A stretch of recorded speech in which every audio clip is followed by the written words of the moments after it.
the rise of the EV truck continues. At CES, GM unveiled its next electric truck, the Chevy Silverado, which sort of looks like the old Avalanche. We're already seeing Rivian R1Ts and GM Hummer EVs on the road, plus Ford and Tesla are still on track to deliver their very own electric trucks. The Silverado will have a range of about 400 miles and is expected to arrive in showrooms next year, but expect to see them on work sites before consumer driveways. At launch, Chevy will offer two Silverado EVs, the WT, aka Work Truck, and the RST Launch Edition. The Work Truck will arrive first in the spring of 2023, but will only be available via fleet sales. While the starting price of $39,900 is about $10,000 more expensive than the regular gas-powered Silverado, it also supports a nice feature set. For the rest of us, the fully loaded RST First Edition will be available in the fall of 2023 for $105,000. Yeah, but there will be versions available in the future for $50,000, $60,000, $70,000, and $80,000, including a lifted off-road centric Trail Boss trim level. So what do you get for all that money? Well, actually quite a lot. Based on GM's Ultium battery electric platform, both the Work Truck and the RST will have a range of about 400 miles and support DC fast charging up to 350 kilowatts. GM says that the vehicle can add 100 miles of range in about 10 minutes. For those that need power for work or for play, the vehicles offer 10 outlets and 10.2 kilowatts of power. The outlets in the bed are also on both sides of the vehicle, so you can distribute the power cords coming out of the pickup. Plus, GM says that the vehicle can be used to charge another EV.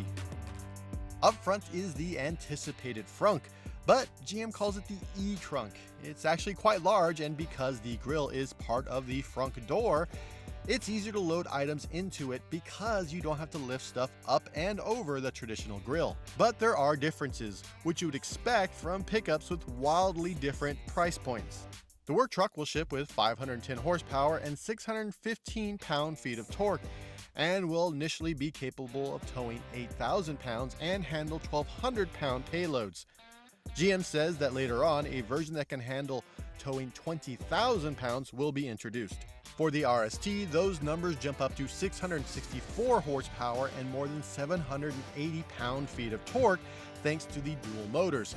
To get the full amount of power from the vehicle, the automaker has introduced a wide open watts mode on the RST. Get it? Wow mode. The Hummer EV has watts to freedom mode, or WTF, so this was expected. In WOW mode, GM estimates the RST version will do 0 to 60 in less than 4.5 seconds. The RST version will also be able to tow 10,000 pounds and handle 1,300 pounds of stuff in the bed. The bed also gets GM's fancy tailgate system that can be configured as a step to get into the vehicle, and an extra barrier while down to keep items from sliding out of the truck. Even more exciting is the available multi-flex midgate, which is essentially a pass-through from the bed into the cab. With it, the automaker says the vehicle will have nearly 11 feet of storage. What's nice is that because the rear seats have a 60-40 split, you can have the multi-flex midgate open and still have someone in the back seat, so you're not giving up passenger space while hauling longboards, kayaks, or whatever other tall things you need to drag around town. The RST will also have rear-wheel steering, an air suspension that can adjust the height of the vehicle by 2 inches, and huge 24-inch wheels.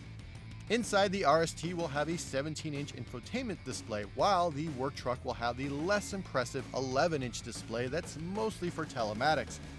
Good news for workers, both systems support Apple CarPlay and Android Auto, so while they won't get all the fancy RST infotainment bits, they can enjoy their tunes and have access to Google Maps and other smartphone-related apps. The interior is spacious and airy thanks to the fixed glass roof and GM pushing their rear seats back, and according to the automaker, giving those people who are, let's say, 6 feet tall, plenty of legroom behind the front seats. Inside, the Work Truck is utilitarian without a lot of flourishes, but even the RST model isn't telegraphing that it's an EV with futuristic minimalism. Instead, it's pretty on brand for Chevy, which makes sense for the truck market. For fans of Super Cruise, GM's hands-free driver's assistance system, the RST will support it along with the trailer-capable feature that helps those hauling items stay in their lanes hands-free. For those new to towing, it could be an extra bit of help that helps reduce the stress of hauling something behind a pickup. The Chevy Silverado RST will also be the first GM product with the automaker's new Ultify system. GM says that it can be used to download updates that can change things as small as the theme of the infotainment system, all the way to adjusting the powertrain to enhance the vehicle's driving ability. As expected, it will be cloud-based and all those updates will be available over the air. With EV trucks already on the market and more on the way, once you get past the six-figure cost of the first edition and that it won't be available until the fall of 2023, the Silverado EV looks like a solid competitor to offerings from Ford, Rivian, and Tesla, and if you're so inclined, you can reserve one today. To more automotive coverage from CES, be sure to subscribe to Engadget.